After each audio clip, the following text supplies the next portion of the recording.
অন্তর্বর্তীকালীন সরকারের প্রধান উপদেষ্টা ডক্টর মোহাম্মদ ইউনূস কয়েকদিন আগে ঘোষণা দিয়েছেন, এদেশে কোনো ধর্মীয় অনুষ্ঠানে যদি অনুমতি না লাগে, মুসলমানদের কোরআনের প্রচারে কোনো অনুমতি কোনো ফেরেশতার নেওয়ার দরকার নেই। গত পরশুদিন মনে হয় আমি পাবনাতে যাচ্ছিলাম কুষ্টিয়া থেকে। গোয়েন্দা বিভাগের প্রধান যিনি আছেন আমাকে বলছে, হুজুর, কোরআনের কথা বলতে গিয়ে এই 14-15 বছর বহু বাধার সম্মুখীন হয়েছেন। এদেশে এখন মুক্তভাবে কোরআনের কথা বলবেন, কোরআন যেভাবে যেই ফোর্সে জানিয়েছে ওই ফোর্সে বলবেন, কোনো বাধা নেই। কেউ বাধা দেওয়ার কথা বললে আমারে জানাবেন, ঠ্যাং ভেঙে ফেলব। তো দুইটা কথা জানিয়েছে কমিটিকে জানাতে। এক নম্বরে মহিলাদের প্যান্ডেল যেন আলাদা হয়, আর ওখানে কোনো পুরুষ যেন দায়িত্ব না থাকে। 2 নম্বরে ওনাদের জন্য আলাদা অজু এবং টয়লেটের যে ব্যবস্থাগুলো ওয়ান টাইম হলেও যেন অন্তত মানুষ বুঝে 8টা 10টা 15 20টা এগুলো কমিটি করে দেয়। আপনি আগে এটাই জানিয়ে দেবেন।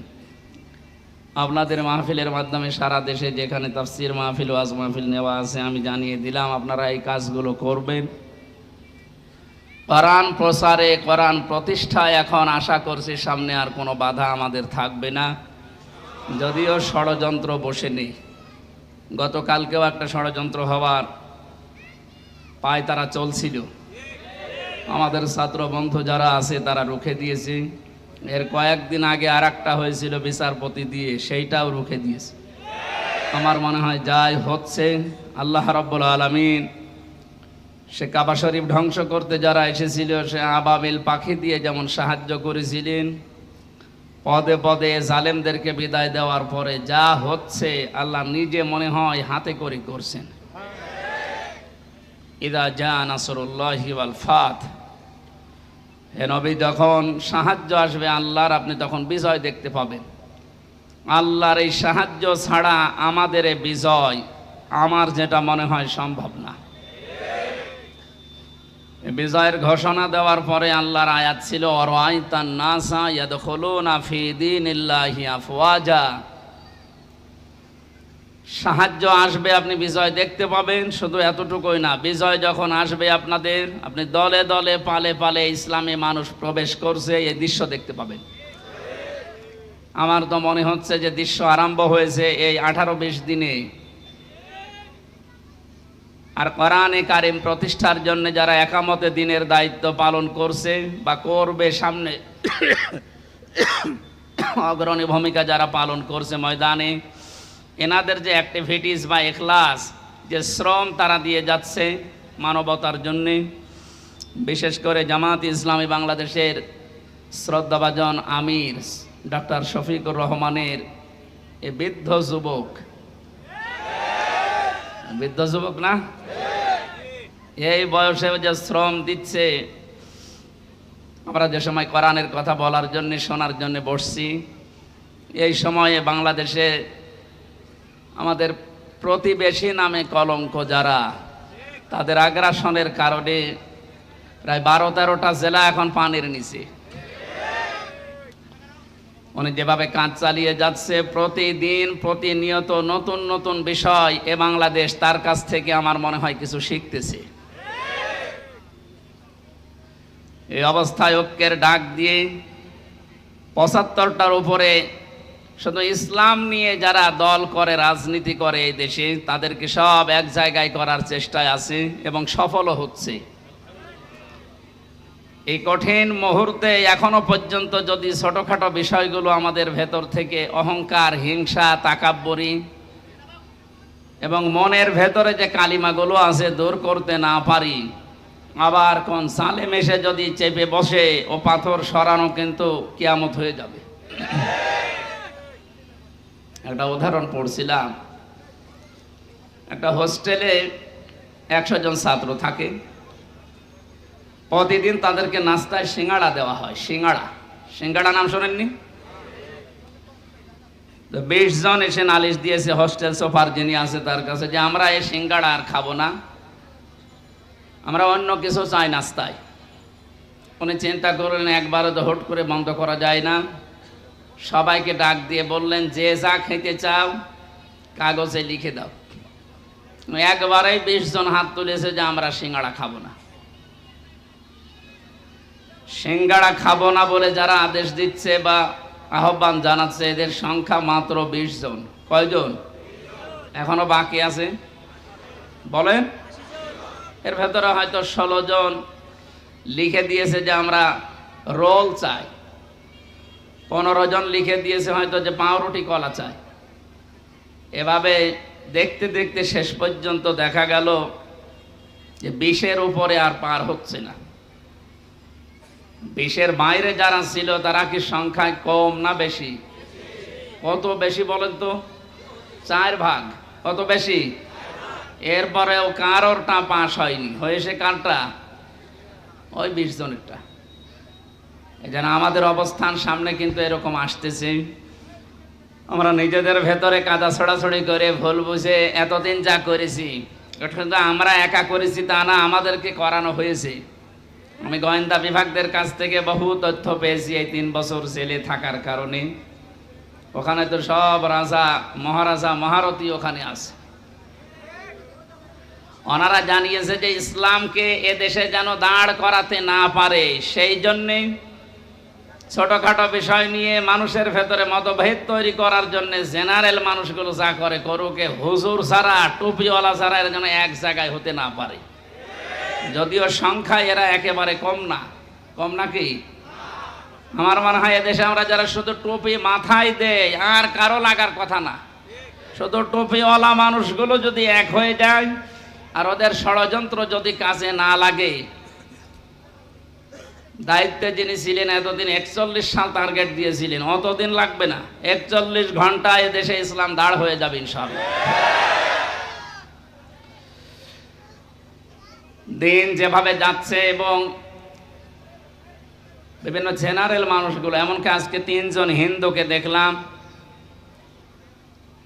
তারা ডাক্তার শফিকুর রহমানের হাতে হাত দিয়ে ইসলামী আন্দোলন করবে। জামাত ইসলামী বাংলাদেশে ওরা অলরেডি যোগ দিয়েছে।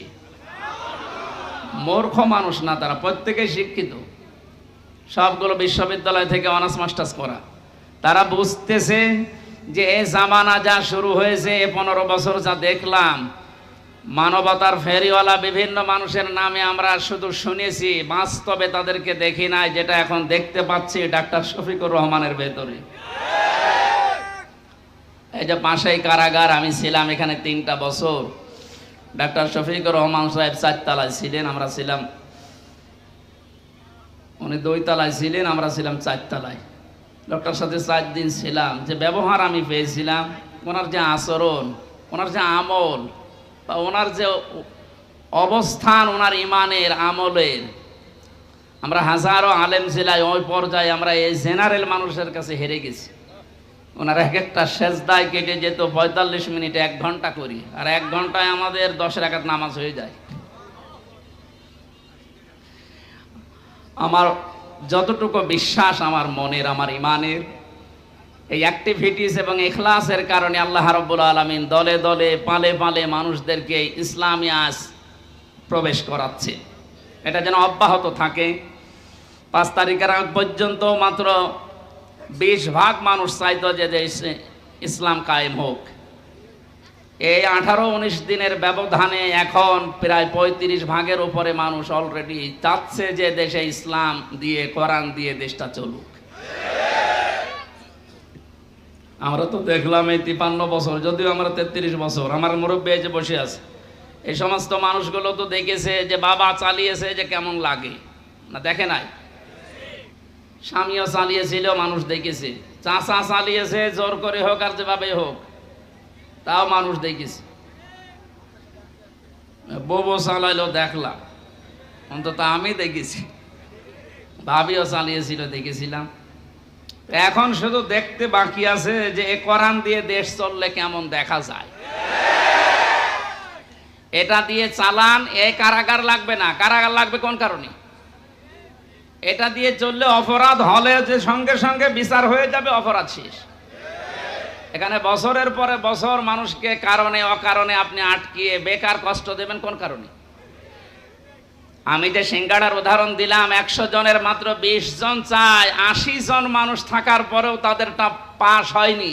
এই কারণেই বাংলাদেশের মুসলমানগুলো আজ আমরা যদি এক হতে পারতাম, 3 বছরে যে নির্যাতন, জুলুম, অত্যাচার শিকার আমরা হলাম, বিশেষ করে আলেমেরা, 76 জন আলেম আমরা এক জায়গায় ছিলাম, হেফাজত ইসলাম বাংলাদেশ সহ, চরমনায়ের কিছু মরিদ ভাই সহ আমরা।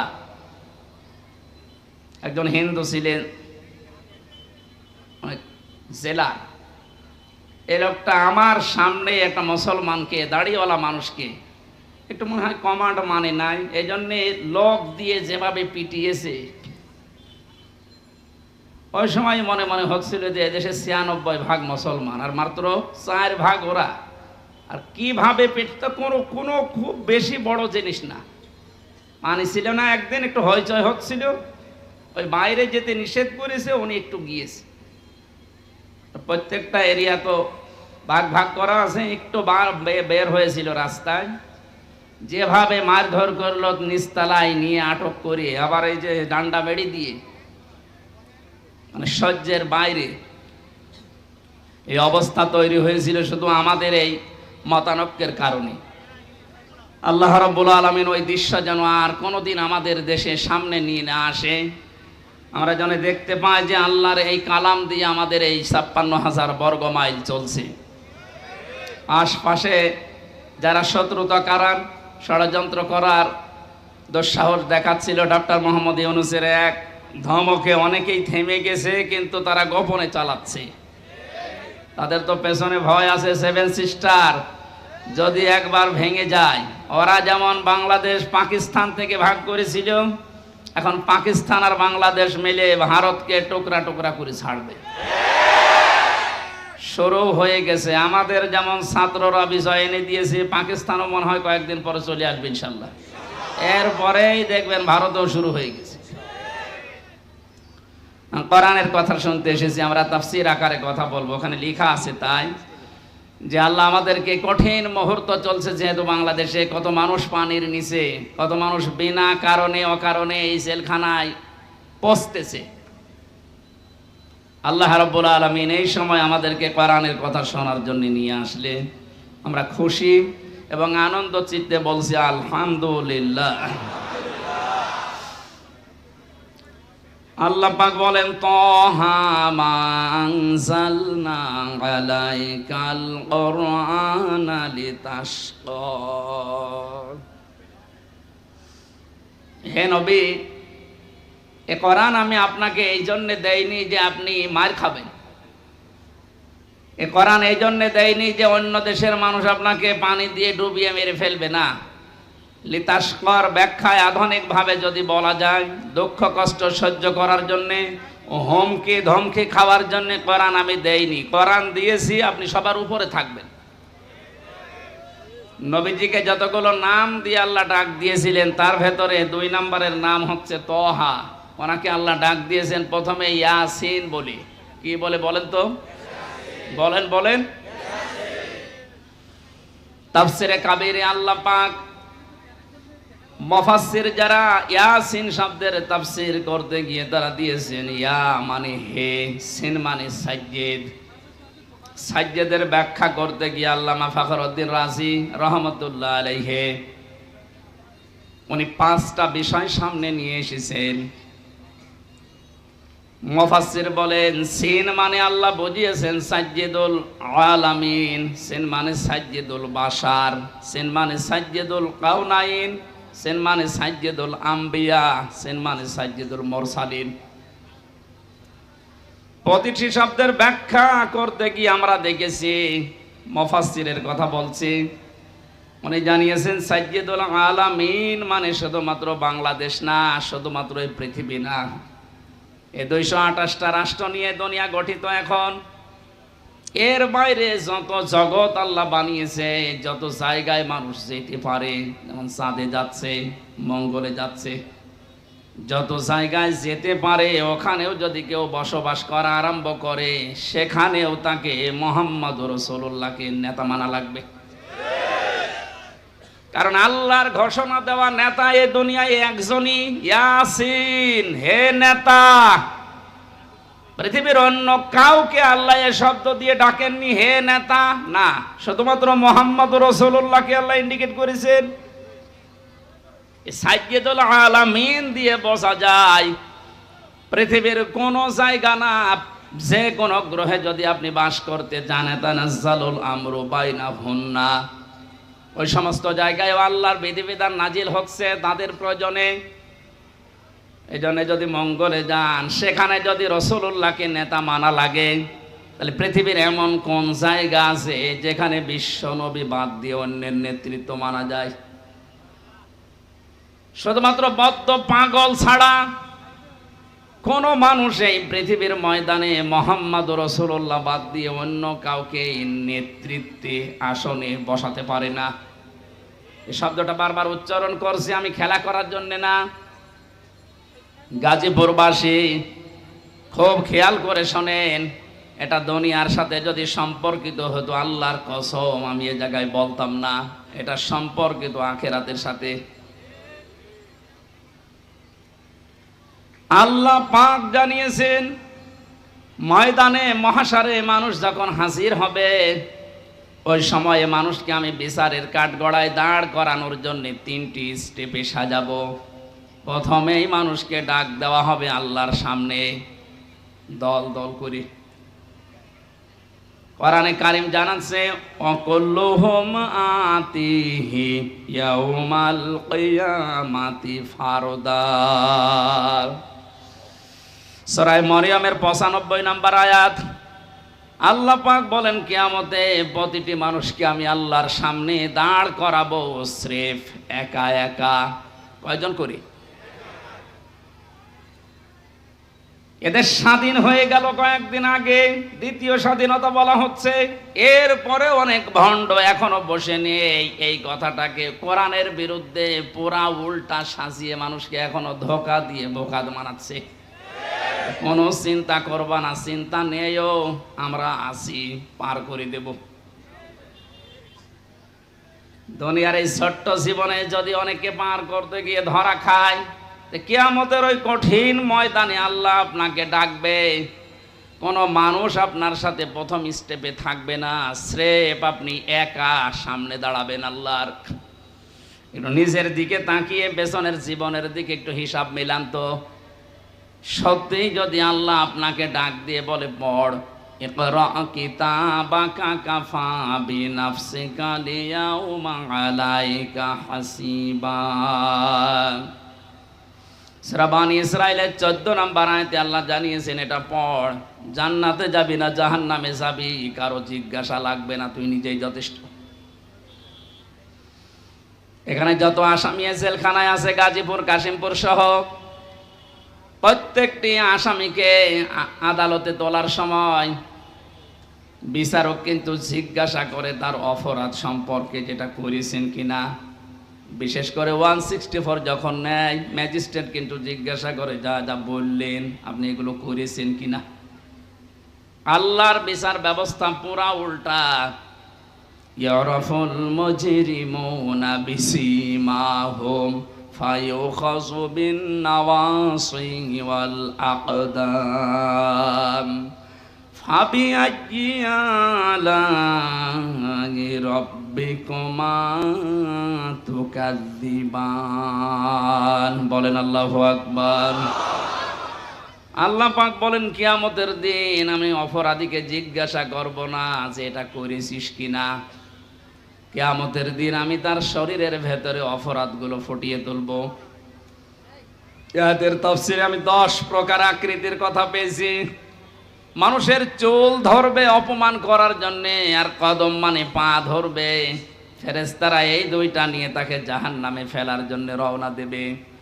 আল্লাহ পাক বলবেন দাঁড়া, সুম্মা ফি সিলসিলাতিন দারউহা সাবউনা দিরান ফাসলুকু। এর 70 হাত বা গজ বিশাল শিকল দিয়ে বাঁধ। এটা বাধা হবে এই কারণে যেন অপমানের মাত্রা আরো বেড়ে যায়। 15টা বছরের যে দৃশ্যগুলো আমি আদালতে দেখেছি, বিশেষ করে আমার 3 বছরে, সাইকুল হাদিসের সন্তান, সাইকুল হাদিস এবং হাজারো আলেম। আজকে একজন মাজলুম আলেম বের হয়েছে, মুফতি জসিমউদ্দিন রহমানী। আল্লাহ পাক তাকে হায়াতে তাজ্জেবা সিহাতে কুল্লিয়া দান করেন, বলেন আমিন। এই আলেমদের জুতা টানার যোগ্যতাও যারা দায়িত্বে ছিল তাদের ছিল না। অথচ এই মানুষগুলোকে আদালতে হাজির করতে গিয়ে দেখতাম পায়ে দিয়েছে ডান্ডা বেড়ি, হাতে দিয়েছে হ্যান্ডকাপ, তাও যেটা দিলে হাত কেটে যায়। মাজায় দড়ি বেঁধে ছাগলের মতো গরুর মতো টানতে টানতে নিয়ে যেত। আর বিভিন্ন তালায় ওই জালেমদের দোসররা, জালেমরা থেকে টিপ্পনি কাটতো। দেখ কি অবস্থা। আমার মনে হয় পুরা বিষয় আল্লাহ পুরাটাই পাহাড়ের মতো উল্টিয়ে দিয়েছে। এ কালামানিকের যে অবস্থা, ওর নাকি শুনলাম অন্ডকোষ উড়িয়ে গেছে।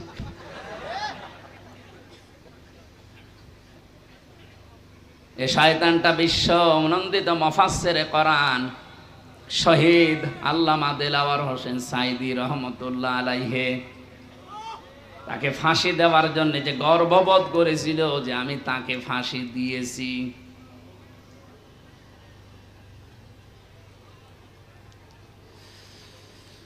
গাজীপুরবাসী, আমার তো মনে হচ্ছে এখন যে জালেমগুলোর ওপরে মানুষের ক্ষোভ, রাগ এবং বাস্তবতা যেটা দেখা যাচ্ছে, কেউ ডিম ছুঁড়ে মারছে, কেউ পানি মারছে, কেউ কিল ঘুষিত ফিরে আসে। এগুলো সব আমার যতটুকু ধারণা নবীর ওই হাদিস অনুযায়ী এটা আলেমদের বরদোয়ার ফল। বিশ্ব নবী জানিয়েছেন ইত্তাকি দাওয়াতাল মাজলুম, পৃথিবীর মানুষেরা সাবধান, তুমি আর যাই করো না কেন মাজলুমের বরদোয়া থেকে নিজেকে বেশি বাঁচিয়ে রাখবা, কারণ এটা একটা কঠিন বিষয়। ফাইন্নাহা লাইসা বাইনাহু ওয়া বাইনাল্লাহি হিজাব। মাজলুম যদি বরদোয়া করে আর আল্লাহর মাঝে কোনো পর্দা, কোনো ফারাক থাকে না, সঙ্গে সঙ্গে কবুল হয়ে যায়। আমার মাথায় দড়ি দিয়ে যখন নিয়ে গিয়েছিল প্রথমে, এত অসহায় মনে হচ্ছিল নিজের কাছে যে আল্লাহ আমি কি করেছি। পায়ে দিয়েছে ডান্ডা বেড়ি, হাতের ভেতরে কাপ, মাজার ভেতরে সে এত মোটা মোটা দড়ি। 2-3 জন 4 জন পুলিশ হাত ধরে রাখে আর একজন টানতেছে, গরু টেনে নিয়ে যাচ্ছে। দুনিয়ায় যদি আল্লাহ এটা উল্টিয়ে দেখাতে পারে, আখিরাতের বিচার তো আলাদা। এজন্য কিয়ামতে আপনি একা দাঁড়াবেন, কোনো সাক্ষী লাগবে না। আপনার শরীরের ভেতরে ওই বিষয়গুলো আল্লাহ ফুটিয়ে তুলবে।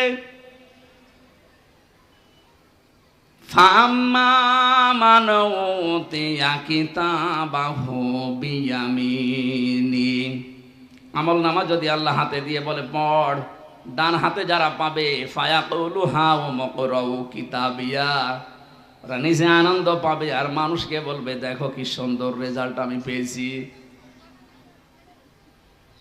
বাংলার মানুষেরা, পাশে যেহেতু কারাগার, হাজারো মানুষ এখন যারা আছে, আমি যেহেতু নিজের বাস্তবতা বলছি, হাজার হাজার মানুষ এই জেলখানায় তো প্রায় এক জায়গায় 10,000 আছে, এখন মনে হয় আরো বেশি। এই মানুষগুলো এই মাগরিবের পরে, এশার পরে এদের অনুশোচনা শুরু হয়। সবাইকে উদ্দেশ্য করে বলছি, আমরা যে যা করছি দুনিয়াতে, কিয়ামতের ময়দানে বইটা হাতে দেওয়ার পরে পড়তে পারবেন তো। এজন্য নিজের ব্যক্তিগত জীবনকে আগে সংশোধন করা আরম্ভ করেন। আমি নিজের থেকে এখন শুরু করব। আমি যদি সত্যি এখনই মারা যায়, আমার এই 33 বছরের যে রেকর্ড আল্লাহ আমাকে দেখাবে, আমি যেন সম্মুখে পড়তে পারি, এরকম কাজ এখন থেকে আরম্ভ করব। জীবনের আসল সফলতায় তো ওইটা, ফামাং সুহসিহা আনিন নারি ওয়া উদখিলাল জান্নাতা ফাকাদ ফাজ। আল্লাহ পাক বলেন ওই লোকটার জীবন তো সফল, যাকে আস্তে আস্তে জাহান্নামের কাজগুলো ছেড়ে দেওয়ায় আর জান্নাতের কাজের দিকে আমি আল্লাহ তাকে এগিয়ে দেই। সুতরাং এমন আমল, এমন কাজ, এমন বই আমি তৈরি করতে চাই যেটা কোটি কোটি মানুষের সামনে আমি মানুষকে পড়ে শোনাতে পারবো, বলেন আমিন। কিয়ামতে যেহেতু সর্বপ্রথম আল্লাহ বিচার ব্যবস্থায় আপনাকে আমাকে একা ডাকবে, স্রেফ কেউ থাকবে না। মরিয়মের এই 95 নাম্বার আয়াত অনুযায়ী যদি এখনো কেউ ধোকায় পড়ে থাকেন যে না আমার বাবা আছে বাঁচাবে, এই আয়াত অনুযায়ী এটা পুরা মিথ্যা আশ্বাস। কথা বলেন না কেন? কেউ থাকবে না পাশে, আপনি স্রেফ একা থাকবেন। বিচারের দ্বিতীয় স্টেপে আল্লাহ এবার ডাকবে, ইয়াউমা নাদউ কুল্লা উনাসিম বিইমামিহিম। সূরা বানী ইসরাঈল 82 নাম্বার আয়াতের 72 নাম্বার আয়াতের প্রথম অংশে আছে আল্লাহ বলেন কিয়ামতে এবার আর তোকে একা না, তোকে ডাক দেব আমার দরবারে তোর নেতার সাথে। কার সাথে? এটা যদি কেউ রাজনীতি মনে করেন আপনার কপালে আগুন লাগবে। আল্লাহ পাক বলেন কিয়ামতে আমি তোকে তোর নেতার সাথে ডাক দেব। ও গাজীপুরবাসী, নিজের মনকে প্রশ্ন করেন তো, আপনি যে নেতার আদর্শ মেনে চলেন, ওকে যেহেতু আল্লাহ আগে ডাকবে, এরপরে পেছনে আপনাকে, আপনার কি মনে হয় এখন আপনি যার পেছনে এখনো পর্যন্ত আছেন, ওই লোকটা যদি সামনে থাকে আল্লাহ কি মাফ করবে বলে মনে হয়? আপনি এখনই যদি বলেন না, আপনি তো ধরা খাবেন। ও বলছে ঠিক, ও ধরা খাবে, তাও ঠিক। ধরা যেন খাওয়া না লাগে, এই কারণেই তো রাইফি সাহেবে আয়োজন দিয়েছে, কোরআন দিয়ে শোনানোর জন্যই লিখেছে তাফসীরুল কোরআন মাহফিল। আমি তো কোরআন দিয়েই বলছি, একটা কথাও বাইরের বলেছি। সুতরাং আহ্বান জানাচ্ছি আমি বড় দরদ নিয়ে, মায়া নিয়ে। আমি দেখতে পাচ্ছি কোরআন আর হাদিসের চোখ লাগিয়ে যে আপনি ধরা খাবেন। এখনো পর্যন্ত অনেক জালেমের দোসর এখনো স্ট্যাটাস দিয়ে যাচ্ছে। আমার মনে হয় যার মনের ভেতরে বিন্দু পরিমাণ একটু বিবেক, একটু অনুশোচনা কাজ করে, তার সামনে যদি শুধু আয়না ঘরটা ভেসে আসে, কোনোদিনও জালেমের পক্ষে স্ট্যাটাস দেওয়ার কথা না। কি মর্মান্তিক বিষয়, আপনি একটু ভাবেন। শুধু আমি মাঠের নিচে ছিলাম, কি অসহায় মনে হয় নিজেকে। তাও তো আমার একটু বড় জায়গা ছিলাম, কিন্তু ব্যারিস্টার আমান আজমি ভাই সহ যারা ছিলেন ওদের কবরের মতো জায়গায় রেখে দিত। এই জুলুমের সাথে যারাই জড়িত, এখনো যদি বিশ্বাস না হয়, যারা দায়িত্বে আছে তাদেরকে বলবো, এই আয়না ঘরটা টুরিস্ট স্পেস হিসাবে রেখে দেন। মানুষ যেন, তামাম দুনিয়ার মানুষ বোঝে যে এই পৃথিবীতে একজন জালেম ছিল। এটা জুলুমের একেবারে সর্বোচ্চ পর্যায়। এটা বেঁচে থাকা মানুষও জানে না। আপনি যদি মেরে ফেলে সংবাদ দিয়ে দিতেন যে অমুককে মেরে ফেলেছি, তাহলে তার বউটা অন্য জায়গায় বিয়ে করতে পারত, তার ছেলে মেয়ে বুঝতো যে বাপ মারা গেছে। কি অবস্থা বলেন তো ব্যারিস্টার আরমানের, তার স্ত্রীকে আপনি কি জবাব দেবেন কিয়ামতে? আয়না ঘরের সাথে যারা জড়িত ছিলেন, যদি ব্যারিস্টার আরমানের বউ আপনাকে মাফ না করে, কোরআন হাতে নিয়ে বলছে আপনি চির জাহান্নামী, কেউ পারবে না আপনাকে বাঁচাতে। হ্যাঁ, আল্লাহ বলেন আল্লাহ পারবে না, কারণ আল্লাহ পাক ছেড়ে দিয়েছে ব্যারিস্টার আরমানের বর উপরে। এটা হক্কুল ইবাদের ভেতরে 8টা বছর স্বামী থেকে আপনি তাকে আলাদা করে রেখেছেন, ও জানতোই না যে দুনিয়ায় আছে।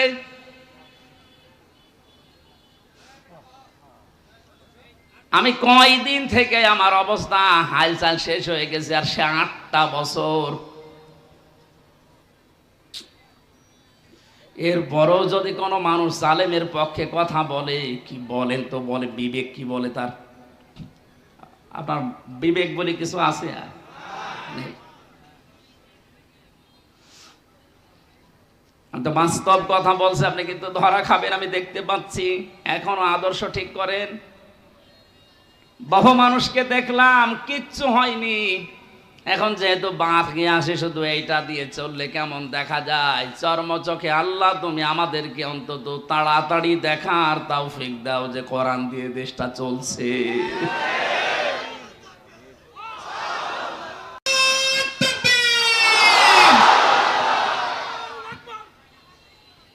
অন্য কোনো দিকে না নিয়ে বিবেকের দিকে নিয়ে যান। আমি আপনাকে বাঁচাতে চাই। সত্যি আমরা কিন্তু ধরা খেয়ে যাব যাদের আদর্শ ঠিক নেই। এই মুহূর্ত থেকে আমি আশা করছি পাল্টাবেন। দুই নম্বরের ব্যাখ্যায় পেয়েছি আল্লাহর নবী জানিয়েছেন আমাকে আল্লাহ ইয়াসিন বলে ডাক দেওয়ার কারণে সিন মানে সাইয়্যিদুল আলামিনের পরে সিন মানে সাইয়্যিদুল বাশার। সিন মানে কি? বাশার মানে মানুষ। মানুষ পদবাচ্যে যারা বিবেচিত, এ কথা যারা হয়ে গেল তো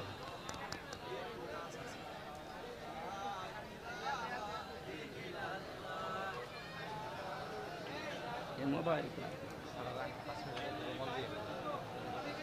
এখন কেন ওই যে জামাল ভাই কি সুবহানাল্লাহ আলহামদুলিল্লাহ লা ইলাহা ইল্লাল্লাহ সুবহানাল্লাহ আলহামদুলিল্লাহ লা ইলাহা ইল্লাল্লাহ লা ইলাহা ইল্লাল্লাহ মুহাম্মাদুর রাসূলুল্লাহ। এখানে মানুষ আমরা যারা দাবি করছি এখনই সিদ্ধান্ত পাল্টিয়ে যান যদি এর আগে ভুল করেও থাকেন যে আমি এখন থেকে যতদিন আছি মুহাম্মাদুর রাসূলুল্লাহ ছাড়া কাউকে আদর্শ মানি না, মানবো না। সাইয়্যিদুল কাওনাইন শুধু এই জগতে না, আমার আরেকটা জগৎ আছে, ওখানেও লাগবে তাকে। কিয়ামতে সুপারিশ করার জন্য আল্লাহ সর্বপ্রথম যাকে অনুমতি দেবেন তিনি আমাদের নেতা মুহাম্মাদুর রাসূলুল্লাহ। যার অনুমতি ছাড়া আল্লাহর বানানো জান্নাতে যাওয়া যাবে না। এখনই তাকে ঠিক করে তারপরে মরেন। তিনি শুধু সাধারণ মানুষের না, সাইয়্যিদুল আম্বিয়া, নবীদেরও নেতা ছিলেন। শুধু নবী না, সাইয়্যিদুল মুরসালিন, রাসূলদেরও তিনি আদর্শ ছিলেন, নেতা ছিলেন। আল্লাহ পাক তাকে প্রথমে এই নামে ডাক দিয়েছেন ইয়াসিন। দুই নাম্বারে বলেন তোহা, এটা নবীজির নাম। রাসূলুল্লাহকে আল্লাহ সম্বোধন করেন মানসালনা আলাইকাল কুরআনা লিতাশকা। হে নবী, আপনাকে আমি কোরআনটা এই জন্য দেইনি যে আপনি অপমান হয়ে থাকবেন, অপদস্থ হবেন, না খেয়ে থাকবেন, বন্যার পানিতে ডুবেই মরে যাবেন না। কোরআন দিয়েছি এগুলো সব মোকাবেলা করার জন্যে। জোরে বলেন সুবহানাল্লাহ। এটা মোকাবেলা করার জন্য যদি কোরআন দিয়ে থাকেন তাহলে কোরআনকে ওই পর্যায়ে নিয়ে যাওয়া লাগবে যেখানে কোরআন গেলে চিন্তা থাকে না, দুঃখ থাকে না। ওয়ালা তাহিনু ওয়ালা তাহজানু ফামান তাবিআ হুদায়া ফালা খাউফুন আলাইহিম ওয়ালা হুম ইয়াহজানুন।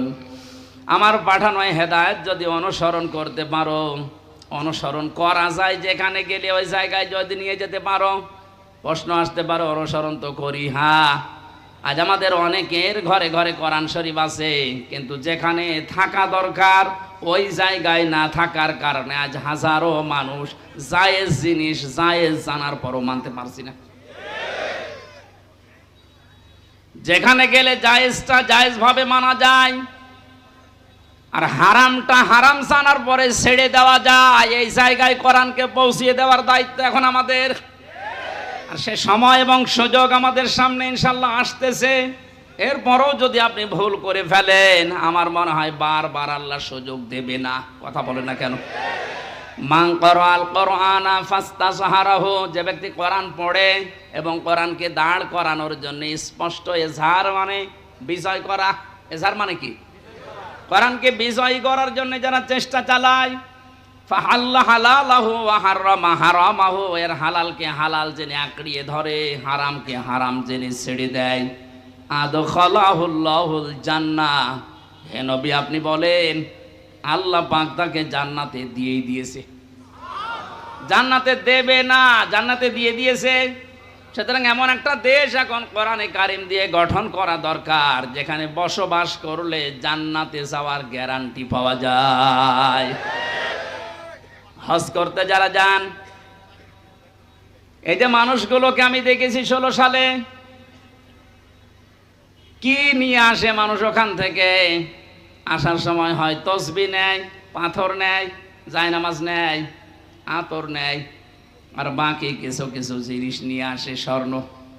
ওখান থেকে নিয়ে আসার কথা ছিল কি আরাফাতের ময়দানে অবস্থান করে যখন আবার আসতেছেন 9 তারিখে,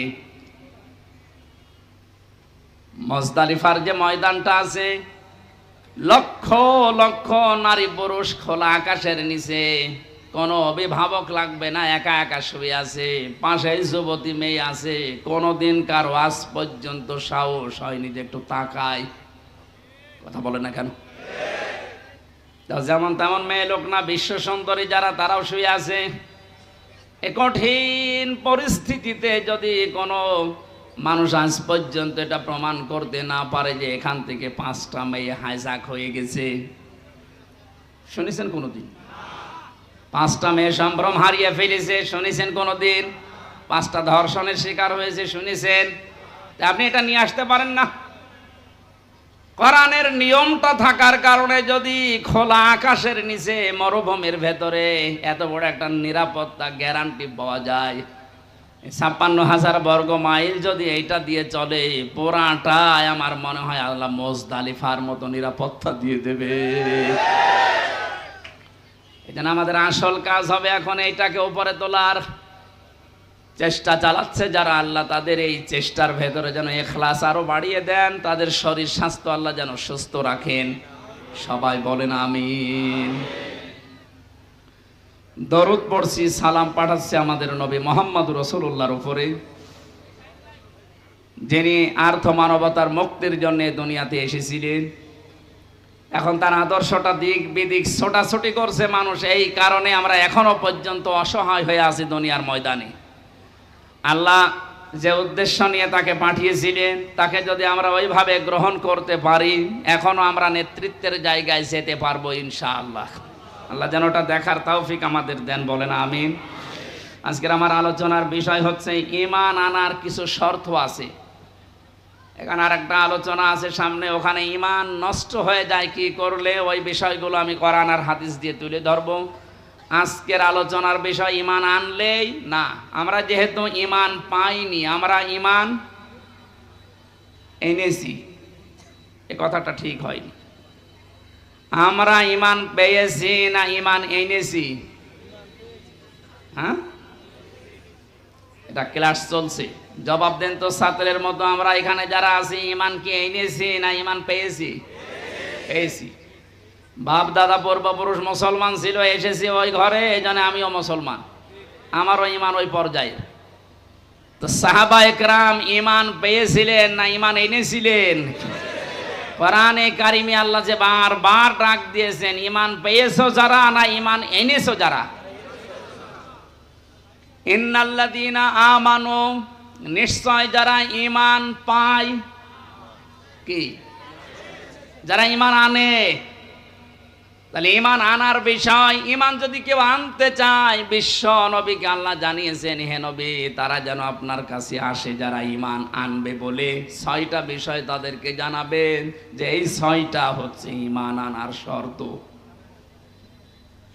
সূরা মুমতাহিনার 12 নম্বর আয়াতে আল্লাহ এই দলিলগুলো দিয়েছেন।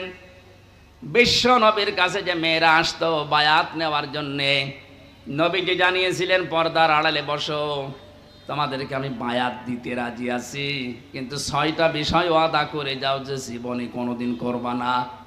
আর যারা দায়িত্বে আছেন, উপদেষ্টা মণ্ডলীতে যারা আছেন, কয়েকজন মাত্র হিন্দু, বাকি সবই যেহেতু মুসলিম। আর ধর্ম উপদেষ্টায় যিনি আছেন তিনি বিশিষ্ট একজন আলেম, ডক্টর আফামা খালিদ সাহেব সহ যারা মুসলমান আছেন, তাদের এই মুহূর্তে ঈমানের দাবি হবে এই দেশে কোরআনে কারিমের এই যে নিয়ম নীতি, সূরা মুমতাহিনার 12 নম্বর আয়াতে আল্লাহ যেভাবে বলেছেন যে ঈমান আনতে হলে এই 6টা বিষয় মানতে হবে। আমার মনে হয় ওনারা 3 মাস টার্গেট নিয়েছে, 3 মাসের ভেতরে এই 6টা যদি প্রতিষ্ঠা করা যায়, যেখানে বাংলাদেশ যাওয়ার কথা চলে যাবে। এই 19-20 দিনের অবস্থার পরিবর্তন দেখছেন না? এর আগেও তো বন্যা হয়েছিল, তারপরেও তো এখনো পর্যন্ত একটা নিয়ম নীতিও আমরা কোরআন থেকে পাইনি, শুধু চলার চেষ্টায় আছে। ওই সময়ের বন্যায় ব্যক্তিগতভাবে কিছু মানুষ কিছু করত, আর যারা দায়িত্বে ছিল তারা লোক দেখানোর জন্য কিছু করেছিল, কিন্তু এই 20-22 দিনের, বিশেষ করে এই 7-8 দিনের বন্যায় যা দেখতে পাচ্ছি, একটা ফকির ভিক্ষা করে 300 টাকা পায়, সেখান থেকে 20 টাকা বন্যার্থদের জন্য দিয়ে দিচ্ছে। সুতরাং দেশের মানুষের মন আছে, যেভাবে মন তৈরি হচ্ছে, এই 6টা যে এখানে আল্লাহ আলোচনা দিলেন, এটা এখন সামনে নিয়ে আসা লাগবে। বায়াত শব্দটা আল্লাহ এখানে দিয়েছেন, কোরআনে কারীম জানাচ্ছে, ইয়া আইয়ুহান নাবিয়্যু ইযা জাআকাল মুমিনাতু ইউবাইয়ুনাকা। হে নবী, মুমিন নারীরা যখন আপনার কাছে আসবে, যারা ঈমান আনতে চায় যে আমি মুসলমান হব, আমি ঈমানদার হব, আপনার কাছে যারা বায়াত নিতে চায়, আপনি তাদেরকে 6টা বিষয় পরিষ্কার করবেন যে তোমরা মানবা কিনা বলো। যদি এই 6টা বিষয় তারা গ্যারান্টি দিতে পারে, তারা আমি আল্লাহকে গফুর আর রহিম হিসাবে পাবে। বলেন আল্লাহু আকবার। দেখেন তো, আমরা যারা ঈমানদার বলে দাবি করেছিলাম, এখনো করছি, সামনে করবেন, এই 6টা বিষয় আমরা মানতে পারি কিনা। 1 নম্বরে আল্লাহ ঘোষণা দিয়েছেন, আল্লাহ ইউশরিকনা বিল্লাহি শাইআ। হে নবী, তাদেরকে জানান, তোমরা দুনিয়া আর যাই করো না কেন, শিরিক করবা না আল্লাহর সাথে, অংশীদার স্থাপন করাবা না, তার সাথে পার্টনারশিপ করা যাবে না। এই কথাটা যেহেতু পৃথিবীর যত জাতি আছে মুসলমান বাদ দিয়ে সবার বিরুদ্ধে যায়, এই জন্য আয়াতের ব্যাখ্যা করলে দুনিয়ায় মুসলমান বাদ দিয়ে যত জাতির লোকেরা আছে তারা আমাকে শত্রু মনে করে। আল্লাহর সাথে পার্টনারশিপ করা, শিরিক করা, এটা শুধুমাত্র মুশরিকরা করেছে তা না, দুনিয়ায় যত জাতি আছে সব আল্লাহর সাথে শরীক করে ফেলেছে। সেটা ইহুদি হোক, খ্রিস্টান হোক, বৌদ্ধ হোক, মুশরিক হোক, কথা বলে না কেন? নবীর ঘোষণা ছিল, আল্লাহ পাক জানিয়েছেন আপনার কাছে যারা আসবে তারা যেন শিরিক না করে, এইটার গ্যারান্টি দিতে বলেন। আমরা এই শিরকুন শব্দের ব্যাখ্যা পড়েছি, শিন র কাফ। শিরিক প্রধানত 4 প্রকার হয়: শিরিক বিজাত, শিরিক বিসিফাত, শিরিক বিল ইখতিয়ার, শিরিক বিল হুকুক। তাফসীরের ভাষায় আমরা ভাগ করে করে দেখেছি, এক একটা 4 ভাগ করে হয়, 4 × 16 ভাগ। এরপরে ওইটা আবার 4 ভাগ করা যায়। শেষ পর্যন্ত আমি মিলিয়ে দেখেছি ফি জিলালিল কোরআনে 120 প্রকার শিরিক এই পৃথিবীতে মানুষেরা আল্লাহর সাথে করতে পারে। পয়েন্ট আকারে বলতে গেলে দেরি হয়ে যাবে, আমি কয়েকটা পয়েন্ট শুধু মনে করাচ্ছি। আল্লাহ যেটা পারে ওইটা অন্য কেউ পারে, এই বিশ্বাস করার নাম শিরিক। আল্লাহকে যে সম্মান দেওয়া হয়, ওই সম্মান অন্য কাউকে যদি কেউ দেয়, ওইটা শিরিক। কথা বলেন না কেন? এ জাতিকে অনেকেই সূক্ষ্ম ষড়যন্ত্রের মাধ্যমে বিভিন্ন জায়গায় শিরিকের আমদানি করে জাতিকে মুশরিক বানানোর জন্য উঠে পড়ে লেগেছিল। গুরুত্বপূর্ণ ভূমিকা যারা পালন করেছে, বিভিন্ন দাদাদের কথা শোনার মাধ্যমে, তার ভেতরে শিক্ষা ব্যবস্থায় যে 2 জন ছিল পরপর, এই 2টা কোথায় পৌঁছিয়েছে শিক্ষাকে? কোটি কোটি টাকা খরচ করে একজন মানুষকে বিভিন্ন মোড়ে মোড়ে দাঁড় করিয়েছে। কি সম্মান তার দিলেন আপনি? একটা দিনও যেতে পারেনি, 1:30টার সময় পালিয়েছে, বিকাল হতে হতে সারা দেশের সব দাঁড়ানো মানুষগুলো শুয়ে পড়েছে। এমনকি আমার কুষ্টিয়ার যে দৃশ্য দেখলাম, যেটা এখন শহীদ চত্বর হয়েছে, ওটা মুজিব চত্বর ছিল। ওইটা ভেঙে এত শক্ত, ছাতা ভাঙাও যায় না। বহু কষ্ট করে 3 ঘন্টা চেষ্টা করে করে মাটির সাথে মিশিয়ে দিল। কি পেলেন আপনি? এই যে কোটি কোটি টাকাগুলো, ওগুলো যদি এখন থাকতো, অন্তত ওই টাকা এখন বন্যার্থদের ভেতরে দেওয়া যেত।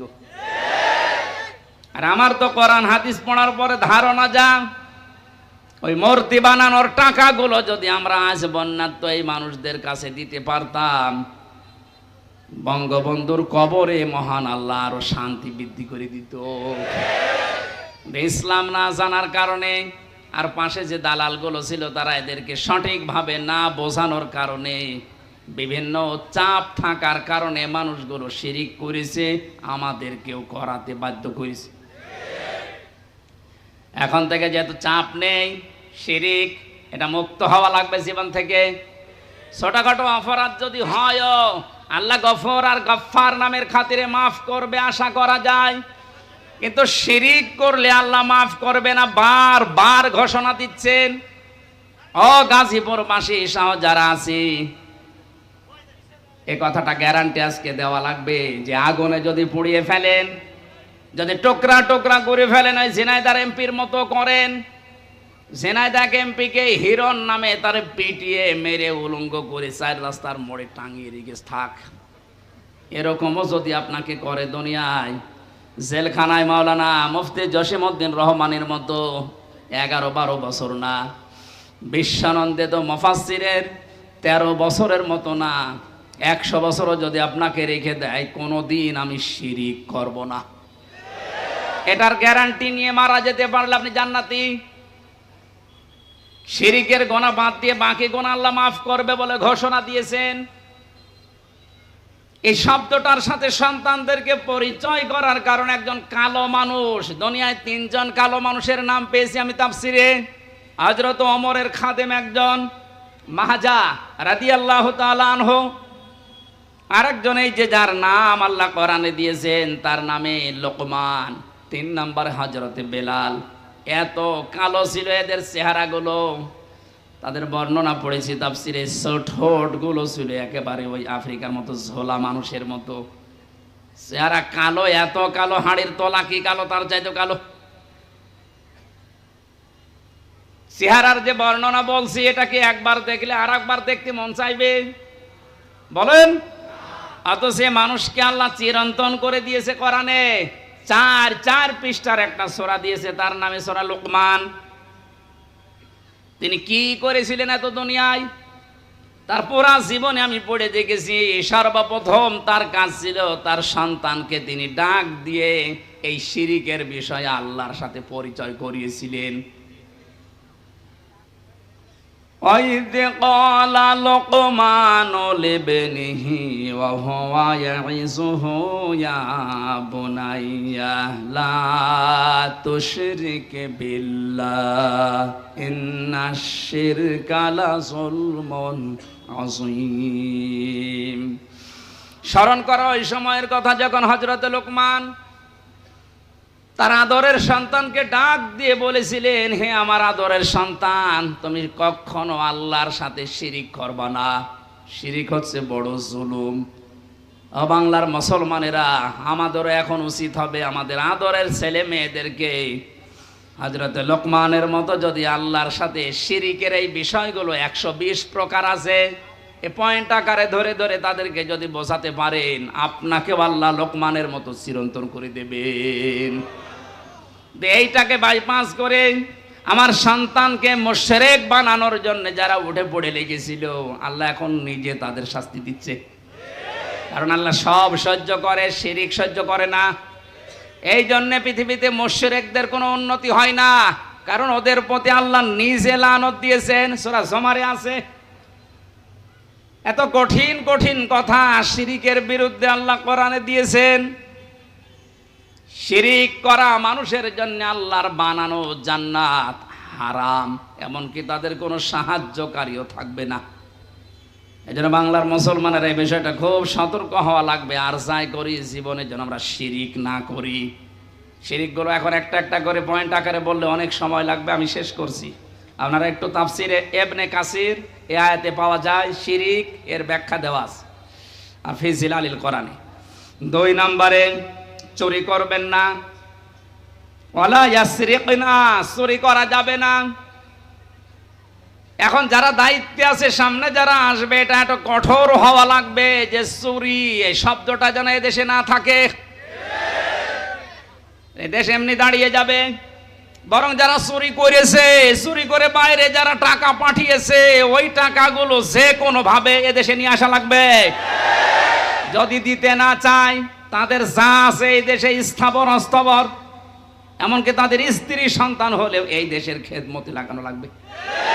কারণ ওই চুরি করা টাকা দিয়ে এতদিন বাহাদুরি করেছিলেন, এবার বোঝেন ঠেলা। রাষ্ট্রীয় নিয়ম নীতি ছাড়া যেহেতু সম্ভব না, এই আইনটা যেন পাশ না হয়, এই জন্য বহু মুশরিক এই দেশে চেষ্টা চালিয়েছিল।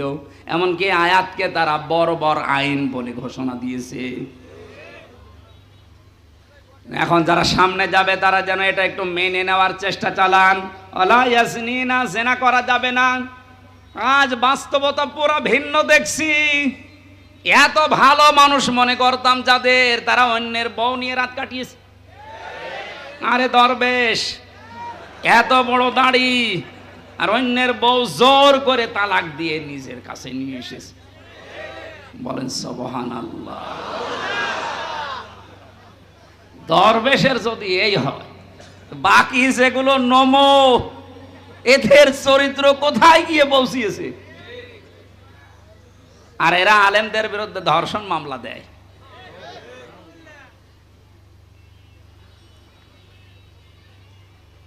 বিচার ব্যবস্থাটাকে, আইনকে একেবারে বাংলাদেশ থেকে একেবারে শেষ করে দিয়েছে যে লোকটা দায়িত্বে ছিল। এটা যেহেতু শুরু হয় নিজের কাছ থেকে, একেবারে অন্তর থেকে, যারা আমরা এখানে আছি জীবনে যাই করি, জেনা এটা খুব খুব মারাত্মক বিষয়। আলা তাকরাবুজ জিনা, জিনা করা দূরের কথা, ওর ধারে কাছেও যাওয়া যাবে না। ওটা দিয়ে যেটা আরম্ভ হয়, যে মাধ্যমগুলো দিয়ে, ওই মাধ্যমগুলো এখন কন্ট্রোল করা দরকার। যে সমস্ত বিষয়গুলো উন্মুক্ত আছে এগুলো কন্ট্রোলে নিয়ে আসা দরকার। বিশেষ করে যিনি দায়িত্বে আছে, এখন মনে হয় নাহিদ ইসলাম আছে না, উনি যেন আরো শক্ত হন। কারণ মানুষের চরিত্রই যদি না থাকে তে কি আছে বলেন। এরপরে আল্লাহ জানিয়েছিলেন সন্তান হত্যা করা যাবে না, অপবাদ দেওয়া যাবে না। এর ভেতরে 3টা পয়েন্ট আমি তাফসীর থেকে পেয়েছিলাম। শেষ করব না চালাবো?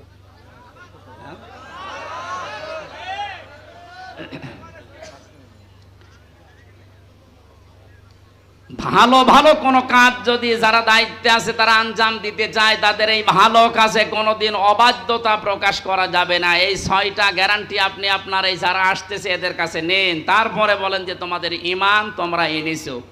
আল্লাহ আমি সহ যারা এখানে আছি এ বিষয়গুলো সামনে নিয়ে এসে কাজ করার তৌফিক দাও, আমিন।